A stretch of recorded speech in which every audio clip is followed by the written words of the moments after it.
How have you seen companies try to increase trust across a business? The game changer is the leader. Like, there's no two ways around it. When it comes to being vulnerable in a leadership team, and especially when we're talking about, C-suites and executives and just any team, to be fair, but especially in that environment, is if the leader is unable to be vulnerable, then nobody else on his team ever will be.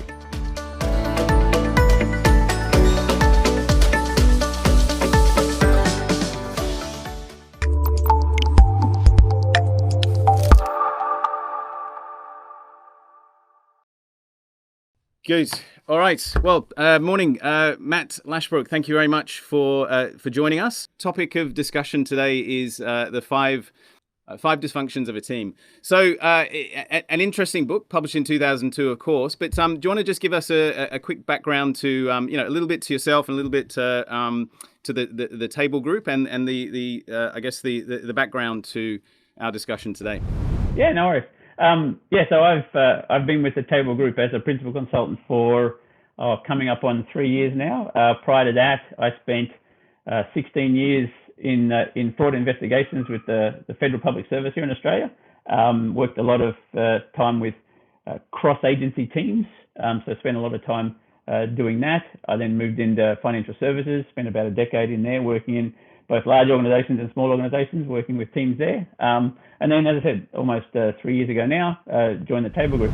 So a couple of things about the book. I've read a few reviews of it, and obviously I've thumbed through a couple of the chapters. It's written, as I heard it described, as a business fable, meaning it's based on a fictitious company and talks through the dynamics of the executive team in that company, right? So I just say, most of Pat's books are written as a fable. I think Pat actually wanted to be a screenwriter when he was younger. So fiction, has a great affinity with fiction. So he's written one book that isn't a fable, but the rest of them are all business fables. Correct. Well, I'm sure everybody's curious about what exactly these five dysfunctions are. So let's just spend about a minute trawling across each of the five and give us a little bit of a sense of not just the word, but like what it is and what that problem, how that problem manifests itself in organizations. The dysfunction number one is the absence of trust. And when you look at the model, it's actually shaped as it's a pyramid that the model is, and trust obviously sits at the base. Because it's the foundation of how do we actually tackle the rest of them. If we haven't actually built that level of trust, we struggle with all the other dysfunctions. Quite often we're used to predictive trust, the fact that if we work long enough together, we can kind of predict behavior. We understand that, Phil's going to always be there on time in the meeting, or if I ask him to do a particular thing, it does or doesn't get done. What we're talking about in this sort of trust, we're talking about vulnerability-based trust, that genuine ability to actually say, I got it wrong, or I don't know the answer, or you're better at that than me. Can you help me be better? These are the things that can be a real struggle and a challenge, especially at the C-suite level. We kind of feel like we have this persona of perfection we have to have in order to sort of, hey, we're at the top of the tree.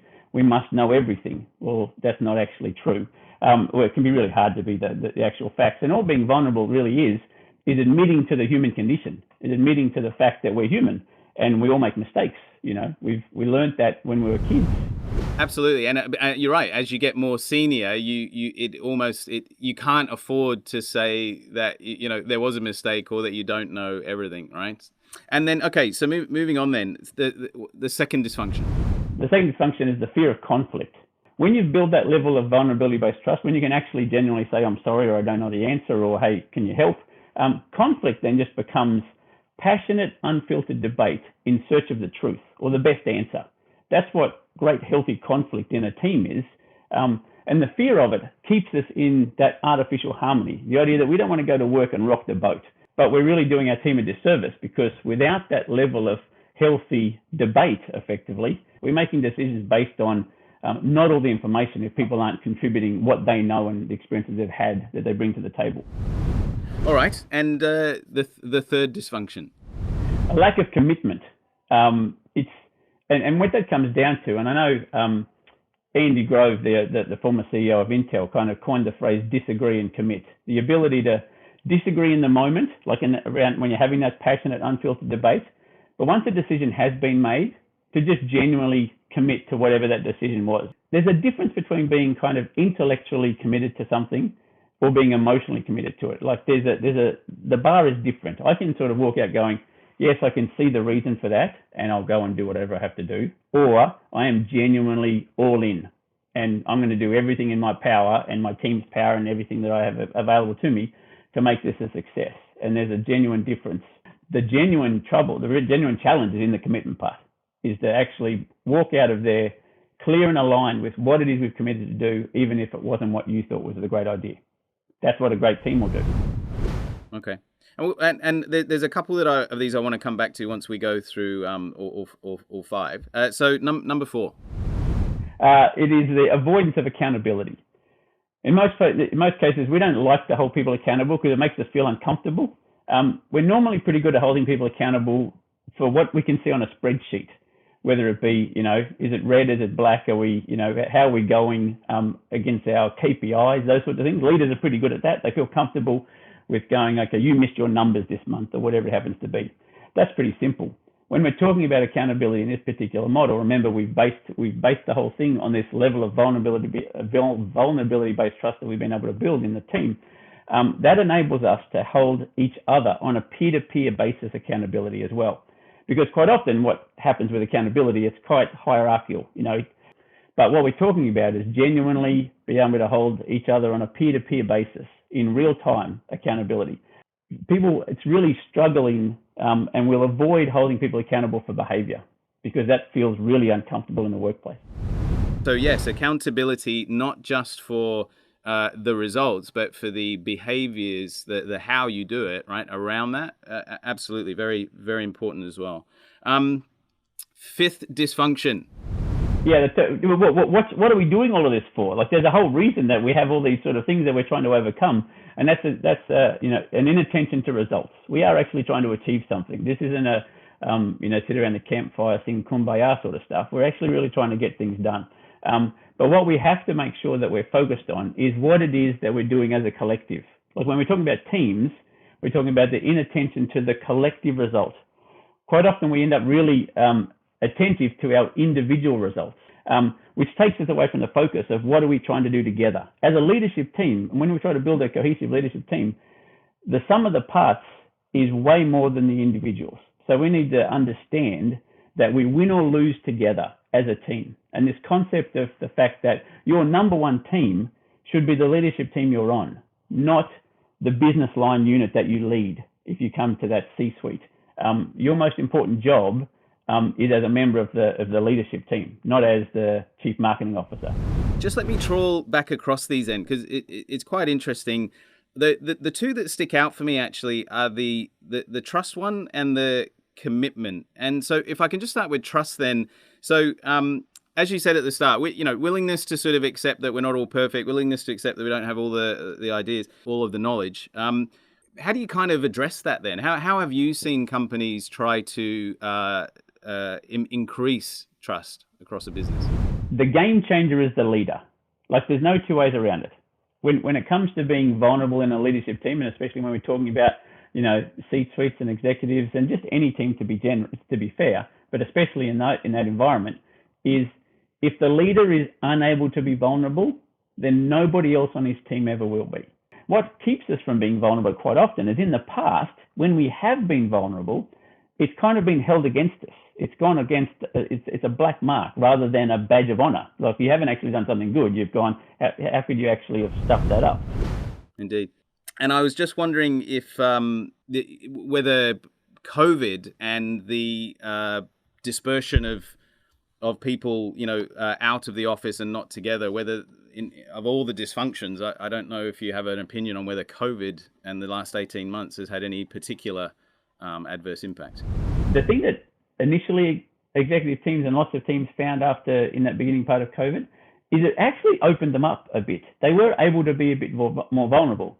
There was a real opportunity to kind of connect a bit more and to be a bit more genuine about the actual person, So the commitment part, I think it's Has COVID made it harder?